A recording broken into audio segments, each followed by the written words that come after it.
Hey friends, what's up? This is Metro, and today we're gonna go over another high-level Wraith replay. If you guys don't know me, I used to be a top 500 Overwatch player, now playing Deadlock full-time. This is my second channel, where we go over WODs of you and me, and we're gonna figure out what to do better.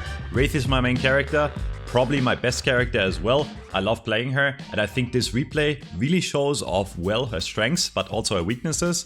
I'm not gonna spoil anything too much, but this replay, we were all over the place.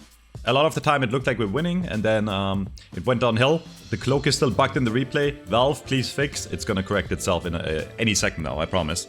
Is it fixed? Okay, it's fixed. Thank you, cloak. Okay, the cloak is working. We are working. Okay, yeah. So we are solo laning in this game against a McGuinness. If you guys have not watched my laning guide yet, it's on my main channel. I'm gonna assume that you have the basics down of laning right now. Key early on is to play pressure, play for creep last hits, right, and only go for kills when you want to. But the more important part here is I want to talk about the overall strengths and weaknesses of Wraith in the game, okay? And I found out, or I have figured out over the last few weeks of playing this game a lot, that the best way of playing Wraith is playing her very defensive for most of the game, right? And only really going for kills when you have to, right? A lot of people play Wraith very aggressively as soon as they get their ult up, their telekinesis up. They run around, lift someone on one lane, get a kill, right? And they try to go for kills over and over. But I don't really think that's a strength of Wraith. I think Wraith becomes insanely strong once you get really farmed. She's like an AD carry in League kinda, right? Or like a main lane carry in Dota, if you've ever played Dota. Like, you know, like anti-mage, Terrorblade kind of stuff. So yeah, she wants a lot of farm, and I found that after a laning stage, it is usually very beneficial to go and play passively. To get more farm, secure more farm, and really save your telekinesis defensively in case an enemy ganks you. Because a lot of the time, the enemy, even on really high rank, and this game was like a very high rank game. By the way, if you don't know how to tell, it's a high rank game. There's a spectator mode in the game where you can check. And on the first and second page, usually, the games have a lot of spectators. This game had some spectators, so it's pretty high level. There's quite a few well-known players in this game.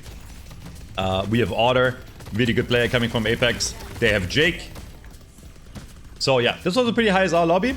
And I guess we're going back here for a second because I kind of skipped this. We've already made a pretty good play. So, laning Wraith. She's solid against almost everything, but she doesn't win a lot of lanes by herself. So far, I've only really focused on last hitting, right? And that's it. And notice how, yeah, I'm lower health, but I have double the McGuinness's money. McGuinness, actually kind of scary to play against in lane. Because, yeah, if she charges up like this, she does a lot of damage. And here, I didn't respect cover, and I peeked her and fought her, which was horrible, right? Luckily, I knew she had to reload. She had to reload there, so we kind of got out alive. And here we actually juked her. I don't know why I chose a kill feed twice. We juked her to the point where she died to my creeps. So that was a very risky play by me. But yeah, I was gonna say McGuinness, kind of scary on lane. Probably is gonna win the lane against Wraith. But I guess it's a pretty even matchup. So yeah, got the kills, and we already more than double her money, right? So at this point in the game, I'm feeling really happy about myself. And you'll see in a second why you should never become complacent, okay? We've had double her last hit so far. I'm sitting back right now, waiting for my healing ride to finish up. And now I'm basically back to full HP. So now we can go back in, play aggressively. You definitely want to dodge that wall. If you get caught in the wall with a lot of creeps and the enemy, you might die. Also, the wall does damage. There's a way to dodge it. But yeah, I mean, now I'm really confident on the lane, right? Just looking to get ahead more. Getting the last hits. Right now, what I should be worried about is actual ganks, right? Because a good enemy will actually try to help out the lanes that are losing, right? And this McGuinness is definitely losing the lane against me right now. Another pretty risky fight for me. I live with 3 HP. I mean, that was kind of a coin flip, I'm not gonna lie. But it worked out. So now the lane is won, right? Double her money, 5 minutes in. 3.5k compared to her 1.7k. The funny thing is in replays you can see what the enemy team uses commands for in a team chat. Obviously you can't see that in game, right? So At this point, I should have really looked out for a gank, but I didn't, right? And now I'm in a position where it's really easy to kill me, if you look at the minimap, right? I'm super far pushed up to the tower, and the Kelvin comes over. I don't think my my buddy here called it out, Vaticus, but you need to be aware of that, right? And I'm not aware of it. And I get caught, and even though I roll away and slide away, you know, we still end up dying. We still end up dying. And this is how easy it is to lose an advantage. Now, it's not all gone, obviously, right? But the funny thing is, if you look at the Kelvin, which, by the way, Kelvin is like the most broken character in the game right now, mega scary, right? He has less money than I do, right? He won his lane as well against my Yamato. He won his lane against as well, but because he ganks me here and he gets the kill, he gets incredibly far ahead of me, right? He goes from 3.3 to 4k, 4.1k instantly. I stay at 3.5 and the McGuinness gets helped out. So that's how fast you can lose an advantage, right? It was going amazingly well in lane, and now we're on the back burner. So yeah, I'm gonna speed this up a tiny bit.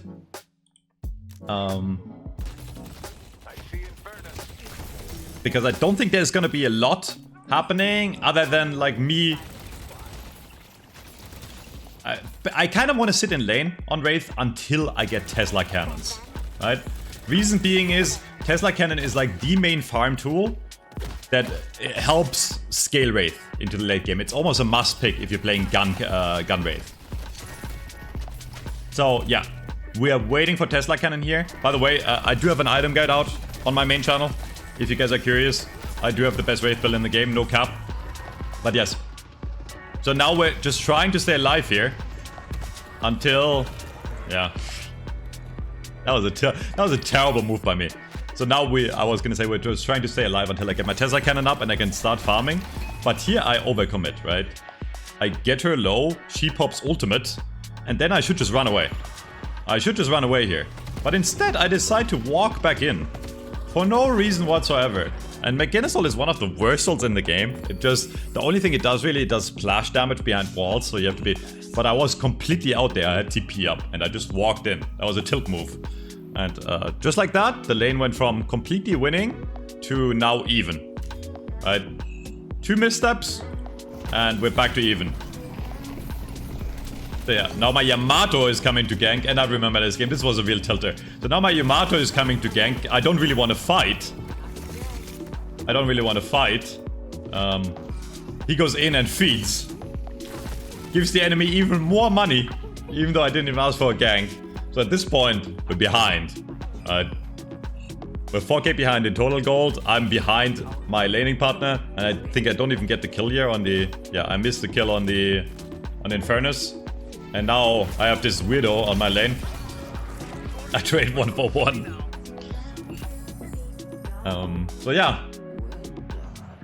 Great laning stage, and now we're on the back burner.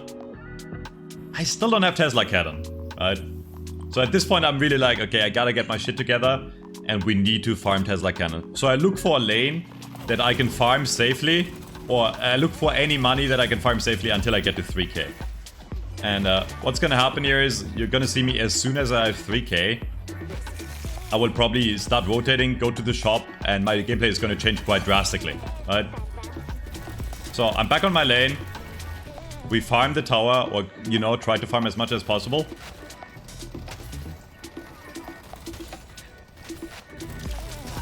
Bang, bang, bang. Got my money. And notice as soon as I have 3k, I back out. I play safe. Maybe try to go for one more creep wave. But I would guarantee here... I don't remember this fully, but I would almost guarantee that I'm gonna leave this lane right after these few kills. Unless he like hard feeds and I think I can get a kill. Yeah. Yeah, I can't. So... Wait, I'm actually gonna die here. Oh, no. Okay, we juke him. Okay, I actually don't know why I'm staying here. I guess I'm being like mega greedy. Yeah, I don't know why I'm staying here. Oh, I'm staying here because I saw 3 people. Ah, okay. Let's go back here. So. I did notice on the minimap. That 2 people were missing of the enemy team. Right? So I could have backed out earlier, I guess. But I tried to kind of hide, I guess. And then I realized I was being ganked, but I realized it too late. I should have backed out in the first place. But yeah, my team is doing well though. But this is what I mean, like when I started this video. I think this is going to be a very good example of how to play from behind. And now we're definitely behind, right? We have by far the lowest money on my team, and we have less money than most of the enemy players. So now we have Tesla Cannon. So I immediately tried to go into the jungle, but I realized my team is fighting. And I think this is the first example where we pause and go back and look what happened. Okay. So I just want to talk about my decision making here in this second, because I think this is actually really important, okay? We're actually gonna start. We're gonna start to when I die. Okay. So I come back. Why do I pick the purple lane? I see that on purple lane, the enemy creeps are pushed up almost all the way to our tower, right? So they're safe. If I can farm under my walker, there's safe kills, right? I see on the yellow lane, on the other side, obviously very unsafe, right? Like my creeps are pushed up almost all the way to their walker. And there's no one on the lane, right? So I can very easily get ganked here. I'm not quite powerful enough to farm all those creep cams, right? One after another. I do have Tesla Cannon, but I don't have Bullet Lifesteal yet. And Bullet Lifesteal is a big part what lets me sustain and farm jungle, right? So I still look for a lane. And then I also see there's 4 people on the enemy team pushing my blue lane. We're not going to protect that tower, right? Even if I come in here, it's a waste of time, right? Again, on Wraith, #1 rule in my opinion, play for your money and play safe. And then look out, like when you can help, of course you want to help your team. You don't want to be an AFK farmer, right? Like a lot of Infernus players are like that, where you don't see your Infernus for like 20 minutes or 30 minutes, and then they come out of jungle and either they hard carry or they do nothing, right? So, and I also see 3 people on orange of my team, so no reason to go orange, right? So I decide to rotate. I decide to rotate to purple to farm creeps, and as I said, no way to save the tower. The tower dies before I even like take the zip line.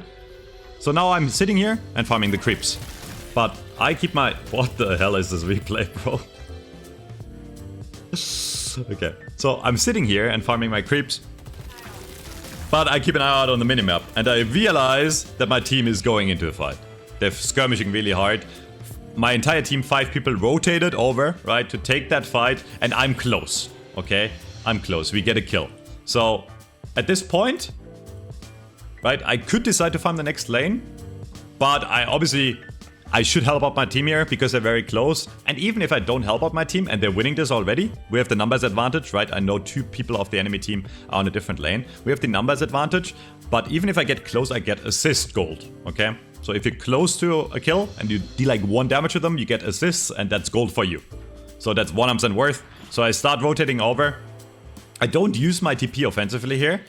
For the simple fact, I only have it on level 1. So first off, it's not very far range, and it has a really long cooldown, which is 45 seconds, right? 45-second cooldown.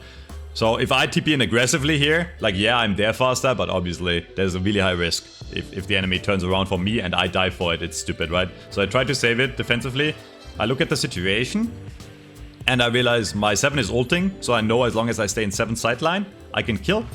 And I saw, yeah, an enemy escaped to my side. I lived. Free kill with cards, right? Get the assist. And now I fucking hate this cloak bug so much. And I check if I can get more kills here. But I think as soon as I realize that I can't get anything done here anymore, I'm gonna back out. Actually, we're gonna push the tower here because it's low. And there's a Kelvin. And when Kelvin hits you with the laser, you can't shoot him. So if I would give my past self an advice here, yeah, probably get the tower and get out is what I'm gonna try to do here. just to get the advantage of the gold. I actually realized there's 2 people rotating, so I back out early. We don't even get the tower. And I still die. I still die. Now, main issue here was that I only had... I don't know if I leveled this up before the fight, but I should have backed out even earlier, right? As soon as I saw someone rotate in. That's how easy you can die early on Wraith. So playing aggressively and playing for fights early on is not worth. Early game engagements, rule of thumb on Wraith, you win a 1v1 most of the time if you have lift against almost every player, even if they have more farm than you. But as soon as there's a team fight early on, Wraith is not great. She needs a lot of damage items early and a lot of defense items to stay alive. So my team ends up dying. We trade 2 for 2, or 3 for 2 I should say, because I died first here. So not great, right? And I see enemies on my lane, and I see this guy is overstepping. So I lift him, but he actually ends up living. It was still a safe-ish play. Like, I was pretty sure I couldn't die there because I had TP. So we get out, but like, not great, right? We used the lift, didn't get a kill. But my team follows up and gets the other person. Actually, the other 2 people. So that wasn't bad. And notice how I back out, regen, and now I start farming again. I go to yellow lane because I see the yellow creeps are pushing into me, or into my walker. And I think the most important part about becoming good at this game, as simple as it sounds, is knowing where to go to get the safest and fastest farm. Always, right? It's about how to save fast and save at the same time. Because you can always farm fast, but on high rank, people will 100% punish you for overstepping your boundaries, going too far, right? I realize my team is in a heavy team fight here, so I don't have to be worried about ganks too much. So I know I can push a bit further here on this lane, right? This is already pretty far out if you look at the map right now. If I didn't know the entire enemy team was on my entire team, I couldn't push this far because I can get ganked really easily. Rule of thumb, very simple rule. If your tier 1 tower is gone, the maximum you want to go is to like where your tier 1 tower used to be. Okay, that's like the maximum. Anything further, if you don't have info on the enemies, you will die. If they're good, okay? But I know my team is fighting, and the reason I'm not coming for their help is A, I'm very far away, and B, I didn't even have lift until just now. So, yeah. Instead, like, we lost this fight already. Instead, I try to go for the tier 2 tower, right?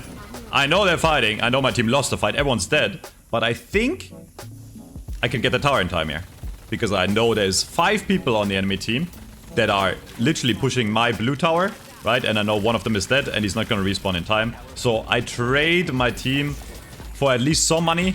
We get another flex slot by killing a Colossus. Actually, we don't get a flex slot by killing a Colossus. What am I saying? Is this visual bugged? Yeah, it's visually bugged. We just unlocked the flex slot. I don't know why it doesn't show. We killed the first walker, we get a flex slot. Yeah. So I back out just in time. And that was actually really good timing, by the way. I think I live here. Yeah. So we push out just far enough. And this was honestly, I stayed a bit too long. I forced 4 people, or at least 3 people to look at me and gank me. Made them waste all their time, got the tower for free, get out. That was a really good play. So I go back. I'm still pretty full HP. So I don't really necessarily have to go back to base to buy, right? I can buy in the forward shop. I see my teammate is farming the Ancients, the big creep camp that gives the most money. So I'll help him out. Not really super needed, but you know, might as well. But now I'm already close to base. So I might as well go back to base to buy. It doesn't really cost me a lot of time, right? Okay. And here we pause again. I look at the map in my mind and I see where to go. And we can do this thought exercise with me, I guess.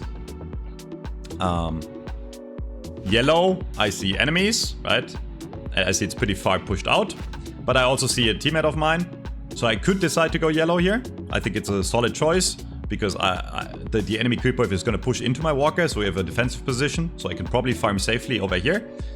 I don't really want to go orange because there's nothing here is spawning, right? If you look at the map, there's no creep camps that are here. So I can't farm the creep camps on the side. And there's a Vindicta, my Vindicta on the lane. So there's not really a point of farming the lane either. So the other option I would have is maybe go right side and look for something here. But like our creeps Like, there's really nothing going on our side of the map, right? So I go for the best option, which I just mentioned, which is yellow. Because at least there's a creep camp here that I could farm. There's a creep camp over there. And I know there's a creep wave pushing in. And past the 10-minute mark, by the way, the money is shared when you kill creeps. So I'm sharing my money 50-50 with my 7 right now, because it's right after me. But it's better than getting no money at all, right? Okay. So I clean up the lane. And I see, again, look at the minimap, I see the enemy team, again, is very aggressively fighting and taking team fights and punishing my team for being out of position. But that leaves me open to stay around here and farm this creep camp. I know it's safe for a bit, because I saw a lot of the enemies be on the blue lane, right? So I farm this creep camp. Yada yada, let's speed it up a bit. And if you look at the gold, like, yes, we're still pretty far behind, right? We're still 4k behind overall, and I'm still pretty poor, but I'm already surpassing some of my teammates, and I'm catching up to their team, right? I now have enough money to where I can compare it to at least some of the players on the other team. Use the teleporter, go to the other side, because the lane is pushed very far, and I know I have 2 of my teammates around here. And again, my team continues feeding. The other team is fighting as 5. And why am I not trying to participate in teamfights here? A, we're behind, right? So taking a fight is risky unless you're up. And B, the main reason is I see the enemy team stack up as 5 or 6 a lot, right? And that is a strategy you can do. They can push towers early. But you have to keep in mind, if there's 6 people or 5 people running around together, they will lose out on a lot of money, right? They will farm less money of different lanes because they're all in one lane. And the lane money is going to be shared between all 5 or 6 players. So the way to counter, if you don't want to fight 6 versus 6, right? Which I don't want to do right now, because again, Wraith, weak until you get some money, and we're already behind in money. The way to counter it is to split up, have like 1 or 2 people defend very passively. Worst case scenario, the tower does go down, the walker does go down, right? And that's okay. But the longer my team stalls here, and I see 2 people of my team are stalling or dying, you know, they are kind of feeding, but I can't really control them. So what I'm gonna do is push out other lanes, farm their jungle even, right? Because I see 6 people here, I can probably run into their jungle, which I'm gonna do right now, and farm their jungle and take all the resources on the map, right? Rest of my team really trying to fight, but I think this is a waste of time, because like we're already down, even if they trade like 2 for 1, right? So I realize my team is still fighting. So I walk past purple and kill the purple walker, right? And I keep on pushing. And my cloak is bugged again. And now, we traded walker for walker, right? Again, 3 of my teammates are down, but notice how the money is not really going up that far. In fact, we're catching up on money, because I'm taking all the resources and the enemy team is stacking as 5 or 6. Not really getting a lot of money. Like, they're taking a lot of map control, but I'm pushing out lanes, and now I'm in their jungle, farming their jungle. And here I realize, okay, a lot of people are missing now, right? So I get out just in time again. And rotate to my side of the map and farm here.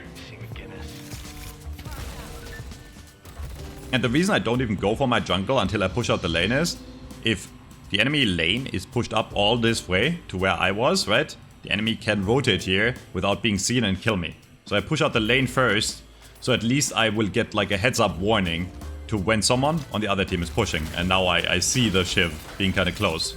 I really need to fix this cloak bug.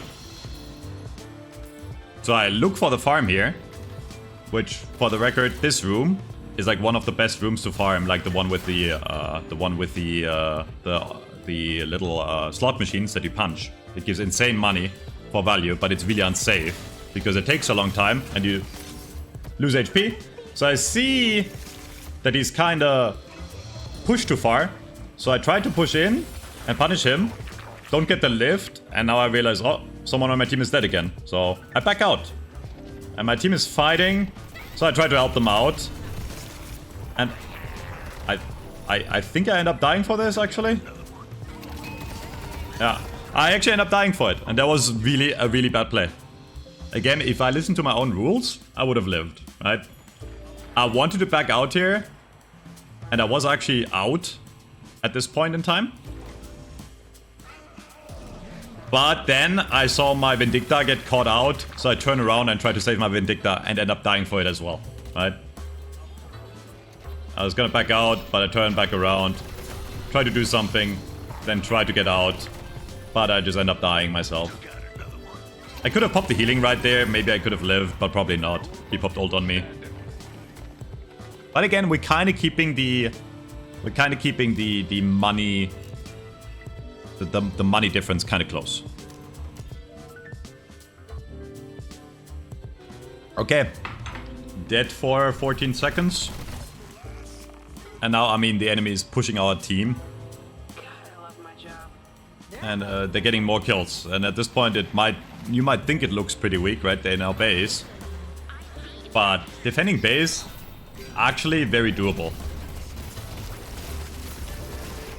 That was a very aggressive play by me. I dropped it in behind them to harass them out. I do have my TP on level 3 now, Project Mind. So it's a 15-second cooldown, and every time I TP, it gives me that bullet shield as well, right? So I can play a bit more aggressive and make something happen. I push the enemy team out, and we actually end up catching the last person that backs out, right? So we're definitely behind now. So we're still trying to play safe. But we're getting to the point where I have enough money to kill anyone on the other team one versus one again. We're now like the second or third highest net worth on the team. And we surpassed 2 of the enemies already. So now I'm sticking with my team for a bit. We're up. The enemy team got really cocky so far, right? Because they've not really been contested in teamfights, and this is the first time they have been contested. And notice how that's all it takes. 1 or 2 fights, right? And we catch the enemies out of position. This is the first time we have fought as a team. And we end up winning. And we can immediately capitalize. My team continues fighting there, which I called, by the way, in voice chat that we should probably back out after getting those 2 kills. I don't remember how exactly this is gonna go down. But yeah. I think we end up winning. Kinda, you know? Like the enemy Warden is getting some counter kills. I think we end up getting the trade here. Let me check. Yeah, we end up getting the trade. Pretty decent aim. So it was still a good trade for us. If you trade like kill for kill and you're behind, that's definitely worth it. I forced the Calvin ult, and now I hear them rushing into me, so I back out, but I still might end up dying here, actually. Yeah. So in the end, definitely overstepped my welcome a bit, but we evened the gold lead they had by quite a bit. I think in the end we ended up trading 5 for 5. So overall, point of this game is really this is an average game of mine, right? I make a lot of good plays. I had a really good early lane, and then I also make a lot of mistakes, right? But I just want to give you my thought process on how to handle this. But again, the later in the game it goes, and the more money I get, the more I will do compared to the enemy. Wraith scales incredibly well into late game. She is very scary the longer the game goes, assuming I have close to their money, right? Because lift and the damage she provides is insane, right? So, yeah. I think at this point, we realize that the enemy is playing very greedily, right? So my team catches out 4 of them, because for whatever reason the other 2 are just back to farming their jungle. So I follow up, get some cleanup kills here. I think we end up killing the Shiv as well. So that was a big W for us, and suddenly it's almost back to even.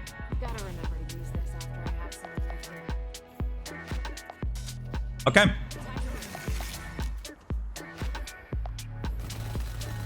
But what did the enemy haze? You can cancel his fucking ability. Why are you 21k? I know, it's the McGinnis is flaming. So we got the kills, right? They are respawning, so we have enough time here to take mid. Mid is a very, very unsafe strategy on high rank. People will try to contest you, no matter what. unless they're down a lot of people, right? And the other team does have a Calvin, so if the Calvin was alive, he can drop into your team, put down the ice wall or the ice bubble, and win the team fight there. So it's very scary to take mid unless you are up a lot against that comp, but we were up a lot, so we go for it here. And they actually try to contest us as to somewhat nice attempt. The Warden almost had it there, but they end up getting punished for it. You know, was a high risk play for them. High risk, high reward. Didn't work out for them. I don't know what the Infernus was doing, to be honest. And now we're in the lead. Now we're in the lead. This game is really more so about who makes more mistakes.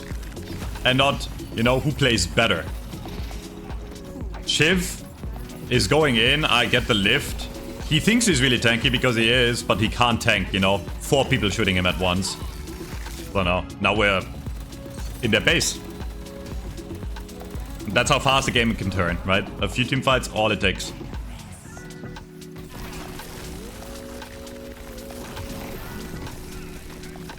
Kevin is trying to stall here. Use the bubble. Not great for him. I don't know if he lives here. No, he actually ends up dying. And we get the forward towers. Getting the forward towers is insanely valuable. If you guys don't know, the reason you lay when you take the zipline on lanes feels so fast is when you kill the enemy towers, you speed up your zipline speed for that lane, right? So getting those towers down is insanely valuable. A, because you have faster zipline speed, you can get around the map faster. And B, because if a creep wave pushes in, if there's no towers there, they can keep on pushing in and put pressure on their base, right? So what I like to do here is actually burst down the towers and use my full auto to get lifesteal back from the towers. And now we've more farmed than every single person on the other team, right? We caught up to our carries. Vindicta is still like ahead of us by a lot, because Vindicta gets more money from kills with her ult. It's pretty normal for Vindicta. But yeah, notice how easy this is now. And I think at this point, I don't want to say the game is over, but we get their Patreon down, right? We get them to phase 2. And I can play aggressive here because I still have the Rejuvenator. So if I end up dying, you know, I come back fast. So if I trade a 1-for-1, if I get a kill, but die for it, it's actually worth it. Because I'll be back faster and we can end the game right then. But yeah, I take a lot of damage. I back out. My main healing mechanic right now is the lifesteal that I have, right? On full auto. I do have some lifesteal with the bullet lifesteal, but my main lifesteal is full auto with a 35% extra, which is on cooldown. So here, I end up almost dying. And there's really nothing I can shoot here to get my health back right now, right? So I go back. And actually, I think I'm gonna go back to base and heal here. Oh, I pick up the regen and come back. Heal up. 3 of my teammates end up dying in the end. So it wasn't the greatest. And the Rejuvenator is out now. So now we gotta play passive until my team is back. Which is 30 seconds. So right now, worst thing that could happen is me getting caught out. But the lanes are pretty pushed, right? Yellow is in their base. Orange is barely on half. Blue is barely on half, and purple is still on their side of the map. So it gives me the info I need. It tells me where the enemy is. So I can play pretty safe here. I know I'm around my team, at least the people that are alive. Enemy pauses. Reason? Question mark. I have to poop. Tactical pause. Tactical pause. They're gonna figure out a super insane strategy to turn this fight around, or to turn this game around. Let's see it. And here I'm kind of forward. And look at this now. Yeah, I actually want you to look at this fight, okay? So, again, we're gonna go over this more so in my Wraith guide. But this is the reason you want to build Wraith incredibly tanky. Once you get Tesla bullets, and once you get Lucky Shot or Crippling Headshot is what I go for. Otherwise, you usually have enough damage to kill anyone on Wraith, right? And then you want to go and build tanky. So I almost always go for improved Spirit Armor. The main meta right now is is spirit damage. And here I end up buying improved bullet armor as well. And I have a reactive barrier. So if I get stunned, slowed, etc. I get extra bullet overshield, extra spirit overshield, right? So I'm built incredibly tanky, plus healing booster, so I get more health back when I get focused. And look what happens here. I know that there's a very low chance that if the enemy pushes me, that they can kill me very easily at least. They will have to use a lot of resources to get me killed, right? So I'm playing kind of forward here.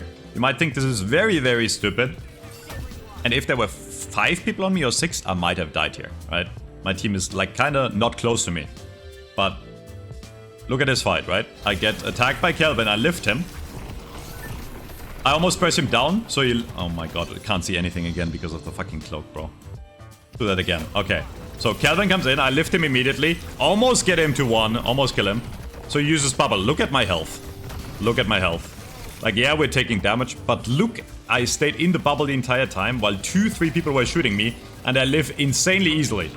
Right? And now my team is here. The enemy used 2 ults just to try to burst me down. So now we just win. They initiated on me, they used everything on me, and they get caught out. He one-shots all of us. I don't know how he how you fed it that much. I think he's talking about my Vindicta, not necessarily me. But yeah, Vindicta is going to be the kill securer, and I'm going to be the damage over time here. And yeah, at this point, this game is over. Let me know in the comments if I missed anything. Really trying to get like more in depth into her playstyle. And I think after I have the guide out, we're gonna talk more about how to actually use the abilities and stuff. But I hope you learned something new. Yeah, if you have any comments, let me know in the comments. Check out my main channel, where there's gonna be a lot of in-depth guides. And yeah, I mean, this channel is new. If you like the content, hit the sub button. You know, I don't want to sell out too much. I know everyone does it, but like, if you liked it, it would really help me out. I'm gonna upload, or try to upload at least like 4 times a week on this channel with commentary. And eventually down the line, I wanna do VOD reviews for you guys. So you send me your VODs and I look over them, see what you can do better, figure out what you're doing wrong, figure out what you're doing right. And again, I play Haze and Wraith mostly. I can play an okay Infernus. I'm kind of a 2-trick. So yeah, we're playing the hit scan. We're playing the dumb shooting characters in this game. And I love this game. Hope you learned something. Until next time, see you friends. Bye bye.